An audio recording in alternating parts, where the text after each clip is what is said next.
আমরা আসছি লক্ষ্মীপুর জেলার রামগতি উপজেলা অবস্থিত চরপড়া ইউনিয়নে আসসালাম মসজিদ কমপ্লেক্সে। এই মসজিদটি লক্ষ্মীপুর জেলার স্থাপত্যকলা অন্যতম একটি নিদর্শন এবং মসজিদ নির্মাণের ক্ষেত্রেও স্থাপত্যকলা অন্যতম একটি নিদর্শনে বলা যায়। প্রচুর লোক এই মসজিদটি প্রতি বছর দেখতে আসে। আজকেও আমরা দেখতেছি যে প্রচুর লোক এই মসজিদটি দেখতে আসছে। আমরা আপনাদেরকে এই মসজিদটি ঘুরে ঘুরে দেখাবো, আমরা নিজেরাও দেখবো, আপনাদেরকেও ঘুরে ঘুরে দেখাবো। সেই সাথে লোকজনের কাছে জানতে চাইবো কেন এই মসজিদটি মানুষকে আকৃষ্ট করে, মানুষ কেন এই মসজিদটি বারবার দেখতে আসে এবং এটার আলাদা বৈশিষ্ট্য।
আমরা এই মুহূর্তে মসজিদের দক্ষিণ পাশে আছি।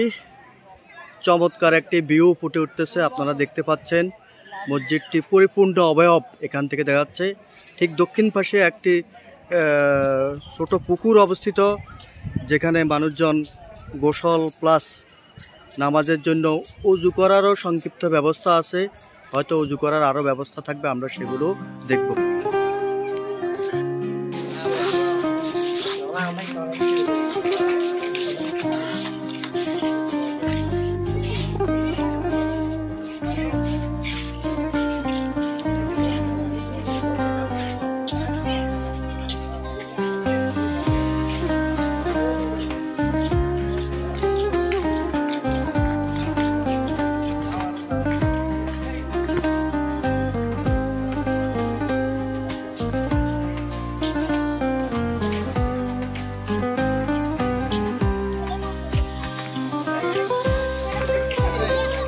আমরা দেখতে পাচ্ছি আসসালাম হাফিজিয়া মাদ্রাসা।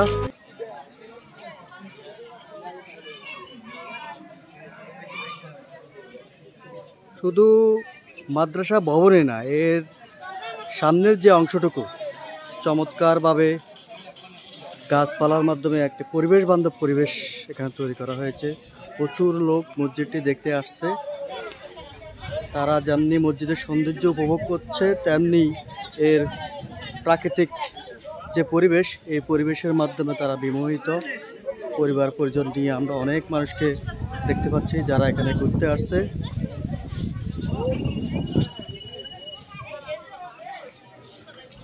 আমরা দেখতে পাচ্ছি আসসালাম মডেল গার্লস কলেজ। বিভিন্ন শ্রেণীকক্ষ সমূহ দেখা যাচ্ছে।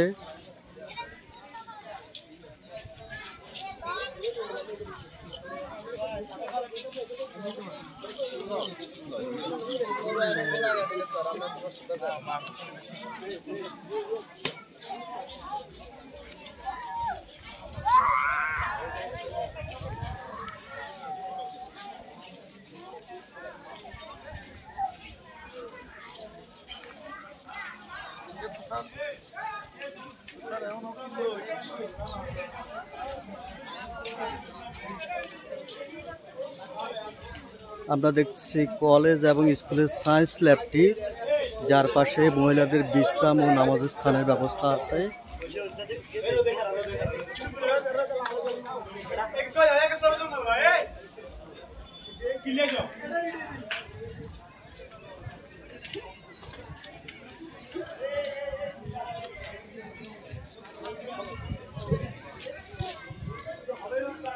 পুকুর ঘাট দেখা যাচ্ছে। পুকুর ঘাটটিও চমৎকার, সেখানেও বিশ্রাম নেওয়ার জন্য যথেষ্ট ব্যবস্থা আছে।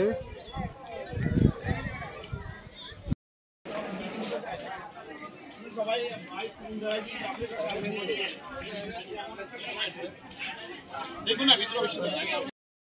আমরা দাঁড়িয়ে আছি আসসালাম মসজিদ কমপ্লেক্সের একেবারে সন্নিকটেই সামনে দাঁড়িয়ে আছি।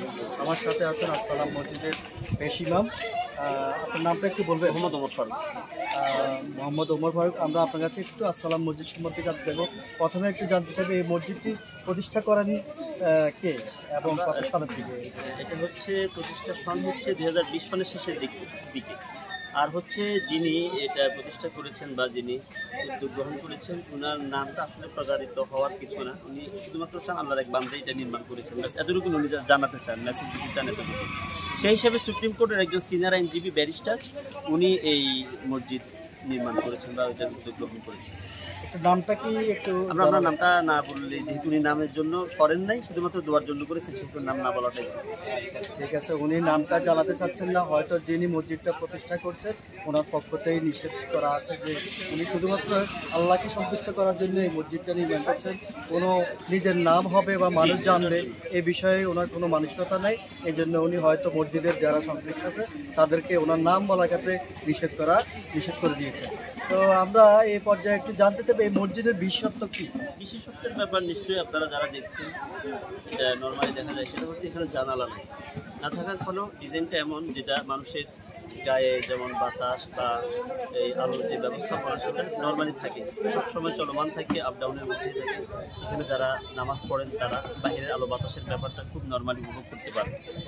এই একটা ডিজাইনগত বিষয়। এখানে ভিতরে আবার হাউজ আছে, এই 7টা হাউজের মাধ্যমে যে এখানে পানি বা বালি পাথরের মিশ্রণে এখানে শীতলতম পরিবেশ সবসময় বিরাজমান থাকে। তো এই হচ্ছে বা এখানে যে একটা সাউন্ড সিস্টেম সব কিছু মানুষকে আবেগ আপ্লুত করে, মানুষের মনকে তৃপ্তি দেয়। এটাই হচ্ছে এই মসজিদের বিশেষত্ব। আবার এখানে একটা বিষয় এই নতুনত্ব, সেটা হচ্ছে যেমন শুরু থেকে নিয়ে আজ পর্যন্ত সবসময় যে জুমার নামাজের পরবর্তী সময় এখানে তবারকের ব্যবস্থা। আমরা জানতে পারলাম মসজিদের সবচাইতে বড় বিশেষত্ব হচ্ছে মসজিদের কোনো জানালা নাই এবং এটি সবসময় প্রাকৃতিকভাবে শীতাতপ নিয়ন্ত্রিত। কোনো রকম ইলেকট্রিসিটি বা কোনো রকম এসি ছাড়াই মসজিদটি সবসময় তাপমাত্রা নিয়ন্ত্রিত থাকে। আর আমরা একটু জানতে চাইবো মসজিদে মুসল্লি কেমন? মুসল্লি যেহেতু গ্রামকেন্দ্রিক প্রতিষ্ঠান বা মসজিদ, সেই হিসেবে আশপাশের মানুষজনকে প্রতিরক্ষা থাকে। আর জুমা কেন্দ্রিক যেমন চতুর্দিকে ভিতরে যে দোতলা মসজিদ, সেটাকে ওভারকাম করে বাহিরেও চলে আসে, যেমন পূর্ব সাইড এবং দক্ষিণ সাইড, প্রয়োজন বোধ উত্তর সাইডেও। আমরা আরেকটু জানতে চাইবো, আমরা শুধু দেখলাম যে এখানে শুধু মসজিদে না, এখানে আরও বেশ কিছু প্রতিষ্ঠান আছে। বিশেষ করে আমি একটা কলেজ দেখলাম, স্কুল দেখলাম, মহিলাদের জন্য একটা মাদ্রাসা দেখলাম। এই বিষয়ে যদি একটু বলতেন তাহলে। প্রথম থেকেই যিনি উদ্যোগ গ্রহণ করেছেন ওনার মন মাইন্ড শিক্ষাকেন্দ্রিক বিষয়গুলি যেন এখানে সেট হয়, সেই দৃষ্টিকোণ থেকে প্রথমে মসজিদের পরে মাদ্রাসার 2টি বিভাগ, ছেলে এবং মেয়েদের 2টি বিভাগ, এরপরে আছে এখানে একটি মহিলা কলেজ, আর আছে এখানে একটা মহিলা স্কুল। এভাবে করে যেমন এখানে একটা ক্লিনিক হবে ইনশাআল্লাহ। আর মার্কেটের কাজ 99% শেষ, 1%-এর মতোই বাকি মার্কেট চালু হবে। তারপর এখানে একটা শিশু পার্ক হবে। এই ব্যাপারগুলি উদ্যোগের মধ্যে হয়েছে ইনশাআল্লাহ। ধন্যবাদ। আমরা জানতে পারলাম মসজিদটি শুধু মসজিদে না, এখানে বেশ কিছু শিক্ষা প্রতিষ্ঠান আছে এবং যিনি প্রতিষ্ঠা করছেন ওনার আরও কিছু পরিকল্পনা আছে মসজিদকে কেন্দ্র করে। বিশেষ করে এখানে একটি ক্লিনিক করার পরিকল্পনা আছে, একটি মার্কেট প্রায় নির্মাণের শেষ পর্যায়ে আছে। তো আমরা যিনি এই মসজিদটা নির্মাণ করছেন, আল্লাহ যেন ওনার যে নিয়ত, এই নিয়তকে কবুল করেন এবং ওনার প্রতি সন্তুষ্ট হন।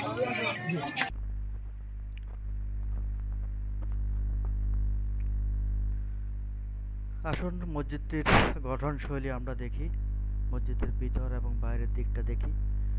যতটুকু জানা গিয়েছে মসজিদটি প্রায় 10,800 বর্গ ফুটের একটি মসজিদ। স্থপতি নবী নওয়াজ খান ও তার দল মসজিদটির নকশা করেন এবং 2017 সালের শুরুর দিকে মসজিদটির নির্মাণ কাজ শুরু হয়। 2020 সালের শেষের দিকে মসজিদটির নির্মাণ কাজ শেষ হয়। স্থানীয় লোকজন নামাজ পড়ার ব্যবস্থা, স্থানীয় লোকজনের শিক্ষা কার্যক্রমকে এগিয়ে নেওয়ার জন্য সাইফ সালাউদ্দিন ও রহিমা মমতাজ ট্রাস্ট মসজিদটি নির্মাণ করেন।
মসজিদটির নির্মাণশৈলী সবচাইতে গুরুত্বপূর্ণ যে বিষয়টা সেটা হচ্ছে মসজিদটিতে কোনো জানালা নেই।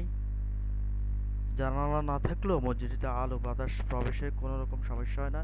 এর নির্মাণশৈলীর কারণে খুব সহজে এখানে রোদ প্রবেশ করতে পারে, খুব সহজে বাতাস প্রবেশ করতে পারে। কোনো রকম বৈদ্যুতিক বাল্ব ছাড়াই দিনের বেলা মসজিদটি চমৎকার আলোকিত থাকে। এছাড়াও মসজিদটিতে প্রবেশের জন্য 2টি দরজা রয়েছে।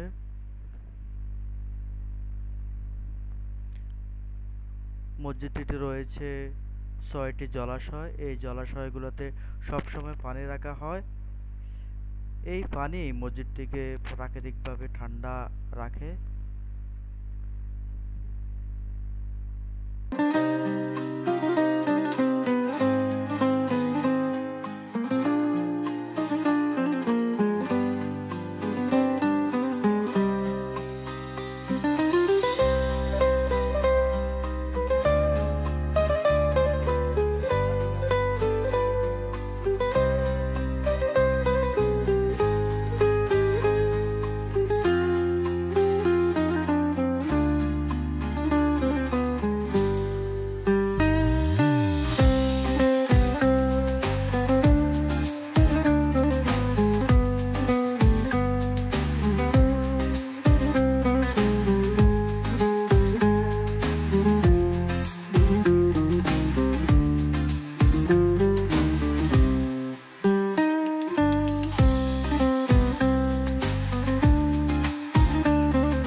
মসজিদটি দোতলা বিশিষ্ট।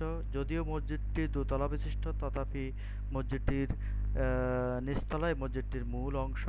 সেখানে মুসল্লিদের জন্য নামাজ পড়ার ব্যবস্থা আছে এবং মুসল্লিগণ ইবাদতবন্দি করার জন্য সেখানে ব্যবস্থা রাখা হয়েছে। আর দোতলা অংশটি মূলত একটি হেফজ মাদ্রাসা পরিচালিত হয়। এছাড়াও সেখানে মহিলাদের জন্য নামাজ পড়ার ব্যবস্থা রাখা হয়েছে।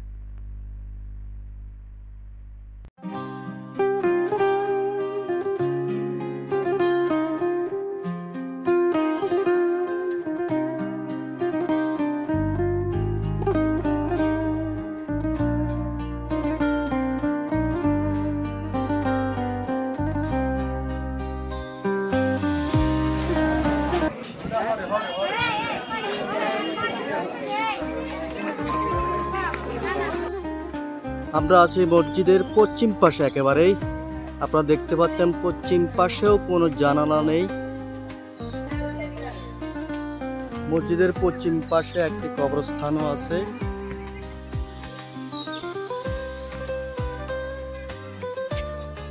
আমরা আরো দুজন দর্শনার্থীকে পেলাম, ওনারা এই মসজিদটি দেখতে আসছেন। আপনারা কি এই মসজিদটা দেখতে আসছেন নাকি? জি। আচ্ছা, আছে। আপনাদের বাড়ি কোন জায়গা? বাড়ি পাশে। আর কি ঘুরতে আসছিলেন এই মসজিদে? জি আরো জি তো এই মসজিদটা আপনারা কি বারবার দেখতে আসেন? জি আমাদের থেকে ভালো লাগে। একদম কথা। আমরা এখানে সবসময় আসি, বাকি বেশিরভাগ ঈদের সময় আসা হয় আর কি। এই মসজিদে মানুষ দেখতে আসে, ওই হিসাবে আমরা সবসময় এখানে আসি। আচ্ছা আচ্ছা, আপনি তার মানে আরো কয়েকবার আসছেন। তো আপনি কেন এই মসজিদটাতে বারবার ছুটে আসেন? এখানে আসলে কেন আসি সেটা দেখতেছি যে এমন একটা মসজিদ, এমন ডিজাইন এটা করা হয়েছে, এটা বাংলাদেশের নাই আশা করি।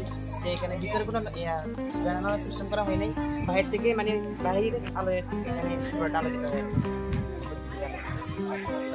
এই মসজিদের যে স্থাপত্যই আপনাকে বারবার এখানে টেনে নিয়ে আসে। আপনি এমনিতে কি করেন? আমি হচ্ছে পড়াশোনা করি। পড়াশোনা করেন না? আচ্ছা আচ্ছা, ধন্যবাদ আপনাকে। জি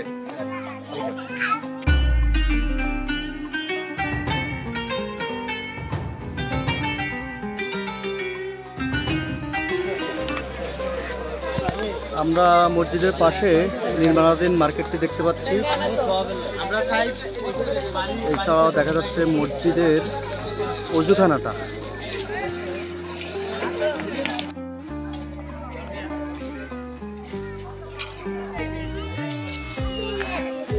এটি মসজিদ সংলগ্ন মার্কেটটি, এটি প্রায় নির্মাণের শেষ পর্যায়ে আছে।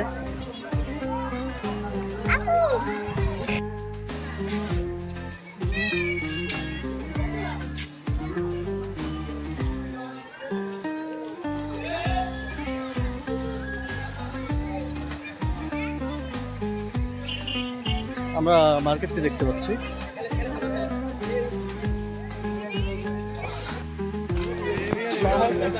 আমরা আরেকটি জলাশয় দেখতে পাচ্ছি।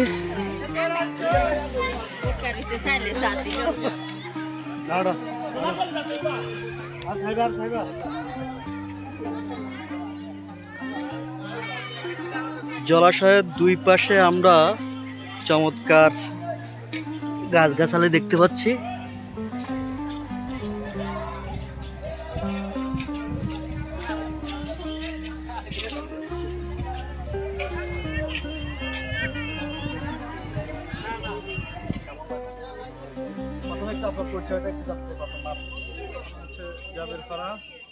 আপনি কোথা থেকে আসছেন?